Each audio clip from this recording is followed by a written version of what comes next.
আজকের দোয়ার আয়োজনটা বিশেষ করে বাংলাদেশ জাতীয়কে, যার মাধ্যমে, যার বুদ্ধি পরামর্শ দিয়ে, যার সার্বিক সহযোগিতা দিয়ে, যিনি আমাদের সাথে বাংলাদেশের প্রতিটি থানা, প্রতিটি জেলাতে গিয়ে আমাদের ডেলিভারি সহ বাংলাদেশ জাতীয় দলকে একটা অবস্থানে নেওয়ার জন্য চেষ্টা করছেন। আজকে তিনি হঠাৎ করে অসুস্থ হয়ে হাসপাতালে বিছানায় আছেন। তার জন্য বিশেষভাবে আমরা দোয়া করব, মহান রব্বুল আলামিন যেন তাকে পরিপূর্ণ সুস্থতা দান করে এই দেশ এবং জাতির জন্য কবুল করে নেন। রব্বুল আলামিন আজকের এই দোয়ার উসিলায় তাদের তামাম জিন্দেগির গুনাহগুলো মাফ করে দিন। আল্লাহ তাদের কবরকে জান্নাতের উচ্চ মাকাম দান করে দিন। আল্লাহ তাকে শাহাদাতের উচ্চ মাকাম দান করে দিন।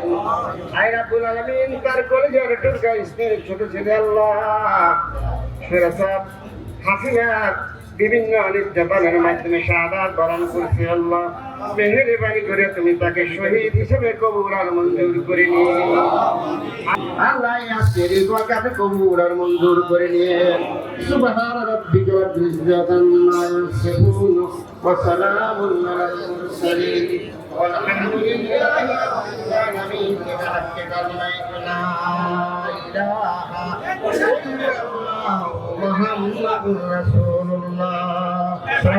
জনাব তারেক রহমান যদি ত্যাগীদের মূল্য নাই করতেন, দীর্ঘ 17 বছর শুধু লন্ডন থেকে ওনার নির্দেশে আন্দোলন সংগ্রামে রাজপথে যে অগ্রণী ভূমিকা বাংলাদেশ জাতীয়তাবাদী দল বিএনপির নেতৃবৃন্দ দেখিয়েছেন, এইটা ত্যাগীদের মূল্যায়ন না করলে এটা কখনোই সম্ভব হতো না।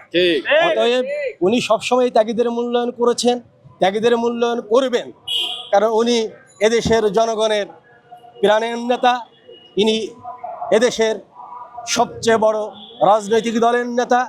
এদেশের কোটি কোটি যুবক তরুণ জনাব তারেক রহমানের নির্দেশে জনাব তারেক রহমানকে বরণ করার জন্য অপেক্ষায় আছে। তারেক রহমান এবং ডক্টর ইউনূসের সাহেবের যে মত বিনিময় হয়েছে, আলোচনা হয়েছে, আলোচনার আগে গোটা দেশটা জাতি হতাশার মধ্যে ছিল যে কি হতে পারে, কিন্তু তাদের দুইজনের এই শীর্ষ দুই নেতার আলোচনার মাধ্যমে যে সুন্দর একটা আপনার রাস্তা বেরিয়ে আসছে, এটা এই জাতির জন্য কল্যাণ এবং দেশের জন্য কল্যাণ।